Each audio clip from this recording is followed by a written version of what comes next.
வினோத வாய்ஸ் நேயர்களுக்கு வணக்கம். நான் உங்கள் கிருஷ்ணவேல். நேற்று ஒரு 2 சேனலில் இந்த கோலார் தங்க வயலை பற்றி பேசியிருந்தேன். மிக்சடான ரெஸ்பான்சஸ். சிலர் நீ உனக்கு ரஞ்சித் மேலே கடுப்பு அது இதுலாம் சொல்லியிருந்தாங்க. ரஞ்சித் நமது மனதுக்கு நெருக்கமான ஒருவர். மாமன்னன் படத்தெல்லாம் ப்ரொடியூஸ் பண்ணுறக்கூடிய அளவுக்கு அவர் ஒரு பெரிய மனது கொண்டவர். நிறைய பேர் காசு சம்பாதிச்சா போதும்னு இருக்கக்கூடிய காலகட்டத்தில் நீலம் ஃபவுண்டேஷன் அது இதுன்னு அவர் பல்வேறு முன்னெடுப்புகளை எடுப்பது மிக மிக பாராட்டக்கூடிய ஒரு விஷயம். ரஞ்சித்துக்கு எதிராகலாம் நம்ம பேசணுன்னு அவசியம் இல்லை. இன்னும் சொல்லப்போனால் நான் அந்த திரைப்படத்தை பற்றியே பேசவே இல்லை. ஏன்னா நான் இன்னும் அந்த படத்தை பார்க்கல. ஸோ அந்த திரைப்படத்தை பார்த்து விட்டு அதை பற்றி பேசுவோம். திரைப்படத்தை பார்ப்பதற்கு முன்பு நண்பர்கள் பலர் கேட்ட கேள்விகளுக்கு விடையாக இந்த காணொளி அமையும்னு நினைக்கிறேன். அதுதான் என்னன்னு பார்ப்போம். அப்புறம் நண்பர்களே, புத்தகம் வாங்குவதற்கான வழக்கமான ஒரு கோரிக்கை. நம்ம இந்த வினோத வாய்ஸ் சேனல் மானிட்டைஸ் ஆகிடுச்சு. எல்லாம் உங்கள் அன்பின் ஆதரவும் காரணமாக. அதனால் இப்போ இதில் விளம்பரங்கள் வருது. ஆனாலும் இந்த விளம்பரங்களின் மூலம் வரக்கூடிய வருமானம் நம்ம கேஆர்வி சேனலில் வந்த அளவுக்குலாம் ஒன்றும் வராது. அதோட கம்பேர் பண்ணால் 1/10 பங்கு வந்தாலே ஜாஸ்தின்னு வச்சிங்களேன். உங்கள் ஆதரவு தொடர்ந்து எங்களுக்கு வேண்டும். புத்தகங்கள் வாங்கினீங்கன்னா அதை கொண்டு இந்த சேனலை நடத்துவதற்கு இன்னும் கொஞ்சம் சிறப்பாக நடத்தலாம். செய்திகளையும் இன்னும் அழகாக சேகரித்து கொடுக்கலாம். ஸோ இல்லை சார், பணம்லாம் கேட்காதீங்க சார். நம்ம பணம்லாம் கேட்குறது கிடையாது. நம்ம கேட்குறது என்ன கேட்போம், புத்தகங்கள் வாங்கி அதன் மூலமாக வருவாயை வைத்து நடத்துகிறோன்னு தான் சொல்கிறோம். இல்லை சார், புக்கெல்லாம் வாங்குறதுக்கெல்லாம் இப்போதைக்கு முடியாது சார், படிக்கிறதுக்கே எனக்கு நேரம் இல்லை சார் அப்படி இப்படின்னு நிறைய பேர் சொல்லலாம். வெளிநாடு வாழ் மக்கள் நீங்கள் புத்தகங்கள் வாங்கணும்னா முடிஞ்ச நேரம் வாங்கினாலும் வாங்குங்க. இல்லை வேண்டாம் அப்படின்னா அமேசான்லேருந்து கிண்டில் வெர்ஷனே நீங்கள் எடுத்து படிச்சுக்கலாம். பாபர் நாமா வர உள்ள எல்லா புத்தகங்களும் அமேசான் கிண்டிலில் கூட இருக்குது. இது எல்லாம் எதுவுமே முடியாதுன்னா கூட இந்த வீடியோக்களை ஷேர் பண்ணுங்கள். ஷேர் பண்ணாலே அதுவும் ஒரு வகையால் ஆதரவு தான். லைக் போடுங்க, கமெண்ட் போடுங்க, எல்லாமே ஆதரவு தான். ஸோ ஏதாவது ஒரு வகையில் எங்கள் சேனலுக்கு தொடர்ந்து உங்கள் ஆதரவை கொடுத்து கொண்டே இருங்க. KGF Kolar gold fields. இந்த கோலார் கோல்டு ஃபீல்ட்ஸ் அப்படின்றது நம்ம வரலாற்றில் பல காலமாக பெயர்கள் வந்துக்கிட்டே இருக்குது. கோலாலு அப்படின்னு சொல்லிட்டு ஒரு பேரில் தான் முதல்ல இது அறியப்படுகிறது. கிபி 2ஆம் நூற்றாண்டில். அப்போ கங்க நாடுன்னு சொல்லி இருந்த பகுதியில் தான் இந்த கோலார் ஃபீல்டு இருக்குது. இந்த கங்க நாட்டு பகுதி பிற்காலத்தில் சோழர்கள் வசம் வருது. சோழர்கள் வசத்துலேருந்து மறுபடியும் ஹொய்சாலர்கள் வசம் போகுது. ஹொய்சாலர்கள் வசத்துலேருந்து மறுபடியும் எங்கே போகுதுன்னா விஜயநகர பேரரசின் கண்ட்ரோலில் போகுது. விஜயநகர பேரரசு கண்ட்ரோல்லேருந்து மராட்டியர்கள் கண்ட்ரோலுக்கு போகுது. மராட்டியர்கள் கண்ட்ரோல்லேருந்து திப்பு சுல்தான் கைக்கு வருது. இப்படி பல கை மாறி வருது. ஆனாலும் இங்கு பெருசாக தங்கம் எடுக்கலாம் அப்படின்றதெல்லாம் அப்போ யாருக்கும் தெரியாது. அதுதான் விஷயமே. தங்கம் கிடச்சிருக்கு, மேலாக சர்ஃபேஸில் கிடச்சிருக்கு. அங்கங்கே அந்த மக்கள் அப்பப்போ கொஞ்சம் கொஞ்சம் எடுத்து பயன்படுத்தி இருக்கிறாங்கன்றதை தாண்டி பெரிய அளவில் அங்கிருந்து தங்கங்கள் எடுக்கப்படவில்லை அப்படிங்கிறது தான் வரலாற்று உண்மை. சரி, இந்த படத்தில் ஏதோ பௌத்தத்துக்கும் இந்த தங்க வயலுக்கும் சம்மந்தம் இருக்கிறதாக காமிச்சிருக்காங்க அப்படின்னு சொல்லி நிறைய பேர் சொன்னாங்க. நான் படம் பார்க்கலன்றதுனால எனக்கு தெரியாது. ராமானுஜரை அடையாளம் காட்டும் விதமாக எல்லாருக்கும் பூணூல் போடுறது அப்படின்ற ஒரு செய்தியும் அதில் காமிச்சிருக்கிறாரு அப்படிங்கிற விஷயமும் சொன்னாங்க. பாராட்டுக்குரிய விஷயந்தான். ஆனால் பௌத்தம் குறித்து அங்கே எதுவும் தொடர்புகள் இருந்ததா அப்படின்னு கேட்டால் எனக்கு தெரிஞ்சு தொடர்புகள் இருப்பதாக வரலாற்றில் எந்த செய்தியும் கிடையாது. எப்போது வரை அயோத்திதாச பண்டிதர் வரும் வரை, சரிங்களா, அயோத்திதாச பண்டிதர் வரும் வரை அங்கே பௌத்தம் குறித்த செய்திகள் எதுவும் இருப்பதாக தெரியவில்லை. ஹொய்சாலர்கள் காலத்தில் கூட அங்கே சமணம் தான் இருந்தது.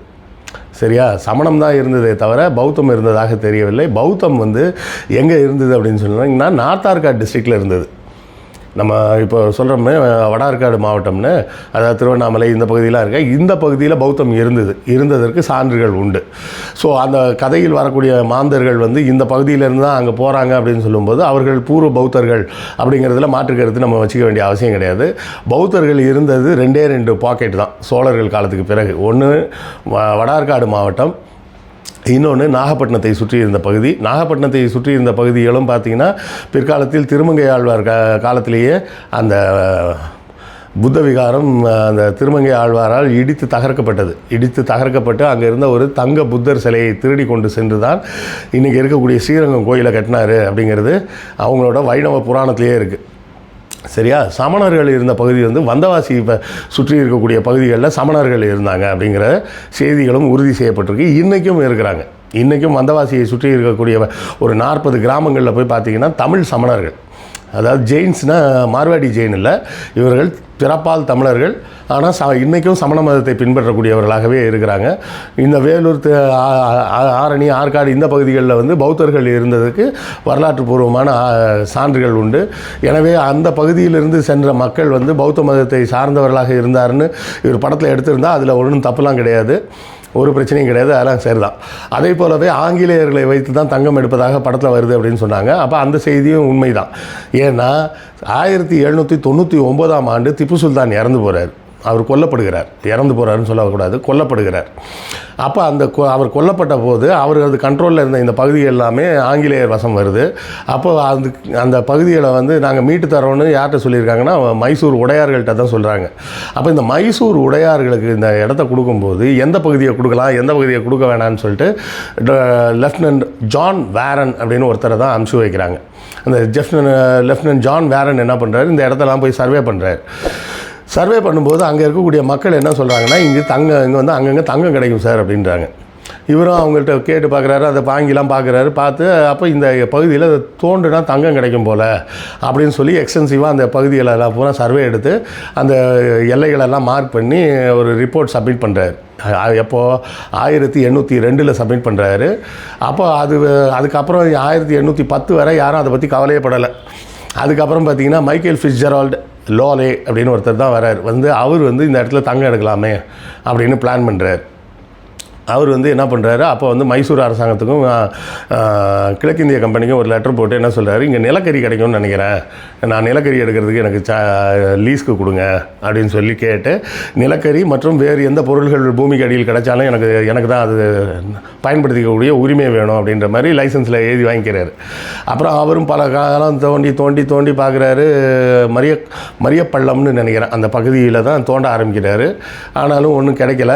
அப்போவும் இங்கேருந்து மக்கள் தான் அவங்க அழைத்து செல்லப்படுகிறார்கள் கூலி வேலைக்கு.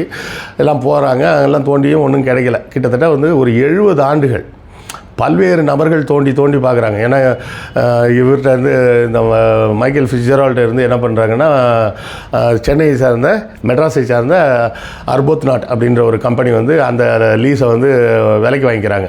இவர் காசு வர போகுதுன்னு இவர் ஊருக்கு போயிடுறாரு.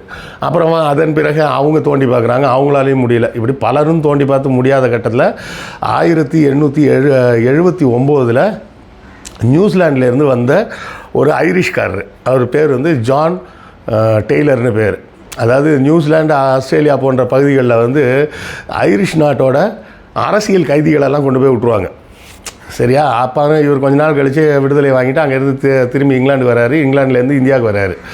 அங்கே சுரங்கம் தோண்டும் வேலைகளில் தான் அவர் ஈடுபட்டிருக்கிறாரு. அதனால் John Taylor and sons company அப்படின்னு ஒரு நிறுவனத்தை உருவாக்கி அந்த நிறுவனத்தின் மூலமாக இங்கே தோன்றதுக்கு வரார். இவரது லேட்டஸ்ட் டெக்னாலஜியின் மூலமாகத்தான், அதுவும் உடனேலாம் நடக்கலை. முதல்ல ஒரு 6 மாதம் ரொம்ப கஷ்டப்படுறார். ஏன்னா எங்கே மைன்ஸ் தோண்டினாலும் ஒரு 60 மீட்டர் தோண்டும் போதே உள்ளே தண்ணி வர ஆரம்பிச்சிடும். தண்ணி வந்துச்சுன்னா அதுக்கு மேலே தோண்ட முடியாது, அதை மூடிட வேண்டியதான். இப்படியே பல காலம் கஷ்டப்பட்டு தோண்டி கடைசியாக 1880களில் தான் முதல்ல தங்கம் கிடைக்கிது. ஒரு பெரிய பாறை, ஒரு 10 கிலோ இருக்கக்கூடிய ஒரு பாறையை உடச்சி தகர்க்கும்போது ஒரு 120 கிராம் தங்கம் கிடைக்குது. அதுதான் அவருக்கு முதலில் கிடைச்ச ஒரு மகிழ்ச்சியான செய்தி. அதன் பிறகு கொஞ்சம் கொஞ்சமாக தோண்ட ஆரம்பித்து அந்த முதல் ஆண்டில் மட்டும் சுமார் 750 கிலோ தங்கம் எடுக்கிறாங்க. அதுதான் முதல் வாட்டி எடுக்கப்பட்ட தங்கம். அதை தொடர்ந்து வருஷம் தோண்ட கிட்டத்தட்ட உச்சத்தில் கிட்டத்தட்ட ஒரு ஆண்டுக்கு 11 டன்லேருந்து 12 டன் தங்கம் கிடைக்குது. இது எவ்வளோ காலம் தோண்டிகிட்டு இருக்கிறாங்கன்னா 1956 வரை இவங்க ஜான் டெய்லர் அண்ட் கம்பெனி தான் தோண்டிகிட்டு இருக்குது. அவங்களே ஃபுல்லாக தோண்டி அவங்களே எடுத்துக்கிறதுன்ற மாதிரி ஓட்டிகிட்டே இருக்கிறாங்க. அது பாட்டுக்கு போயிட்டே இருக்குது. அப்போ ஒரு கட்டத்துக்கு மேலே 1956 தான் மைசூர் அரசாங்கம் முழிச்சிக்கிட்டு, ஆஹா இவன் சுதந்திரம் வாங்கினதுக்கப்புறமும் இவன் போகாமல் இருக்கிறானன்னு அவனை துரத்தி விட்டுட்டு அதுக்கப்புறமே நம்ம இந்திய அரசாங்கமே தோண்ட ஆரம்பிக்கிறாங்க. தோண்டி 2001 வரை அங்கே தோண்டி தங்கம் எடுக்கிறார்கள்.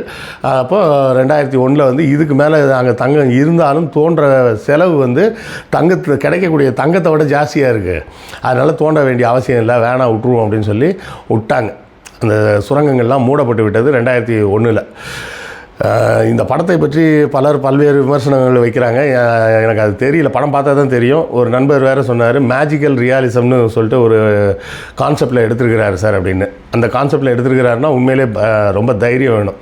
ஏன்னா மேஜிக்கல் ரியாலிசத்தை புரிய வைக்கிறதே ரொம்ப கஷ்டம். சரியா? மேஜிக்கல் ரியாலிசம்னா வேறு ஒன்றும் கிடையாது. நீங்கள் இன்செப்ஷன் ஒரு படம் பார்த்தீங்களா, அதுவும் மேஜிக்கல் ரியாலிசம் தான். அப்படிலாம் ஒன்று நடக்க முடியாது, ஆனால் நடப்பது போல் ஒரு விஷயத்தை உருவாக்குனா எப்படி இருக்கும் அப்படிங்கிறது தான் மேஜிக்கல் ரியாலிசம். அந்த மேஜிக்கல் ரியாலிசம் சார்ந்து ஆங்கிலேயரோடு சேர்ந்து தங்கம் எடுப்பது போல் ஒரு படம் எடுத்திருக்கிறாருன்னா வரலாற்றுப்படி அது சரிதான், தப்புலாம் கிடையாது. அப்படி பார்த்தோம்னா ஒரிஜினலாக முதல்ல வந்துச்ச KGF 1 KGF 2 அதுதான் வந்து பொய் கதை. அதில் சொன்ன மாதிரி யாரோ ரவுடிங்க வச்சு தங்கம் எடுத்துக்கிட்டு இருந்தாங்கலாம் கிடையாது. வெள்ளைக்காரனே கிட்டத்தட்ட 70 வருஷம் கஷ்டப்பட்டு தான் கடைசியாக தங்கம் எடுக்க முடிஞ்சுது. அதுக்கு முன்னாடிலாம் தங்கம் கிடைக்கலன்றது தான் உண்மை நிலவரம். ஆனால் அங்கே இருந்த மக்கள் மிகவும் சொல்லணும்னா துயருக்கு ஆளானாங்க, நிறைய பேர் செத்து போனாங்க. அப்படி இப்படின்னு ஏகப்பட்ட விஷயங்கள் நடந்திருக்கு. அதெல்லாம் உண்மை தான். ஏன்னா உள்ளே வந்து விஷவாயுக்கள் திடீர்னு கிளம்பலாம், திடீர்னு பாறைகள் சரிஞ்சு விழுந்து மூடி வெளியே வர முடியாமல் சிக்கிக்கொள்ளலாம். இப்படி பல்வேறு விஷயங்கள் இருக்குது. அந்த விஷயங்களெல்லாம் அவர் எப்படியும் காட்சிப்படுத்தியிருப்பார் அப்படின்னு நம்புகிறேன். படம் பார்த்த பிறகு நாம் அதை பற்றி நான் உங்கள்கிட்ட விரிவாக பேசுகிறேன். இப்போதைக்கு படத்தை பற்றி பேச முடியவில்லை என்றாலும் KGF-இன் வரலாறை சுருக்கமாக உங்களுக்கு கொடுக்க முடிந்தது அப்படின்றதுல ஒரு சின்ன மகிழ்ச்சி. அடுத்த காணொளியில் சந்திப்போம். நன்றி, வணக்கம்.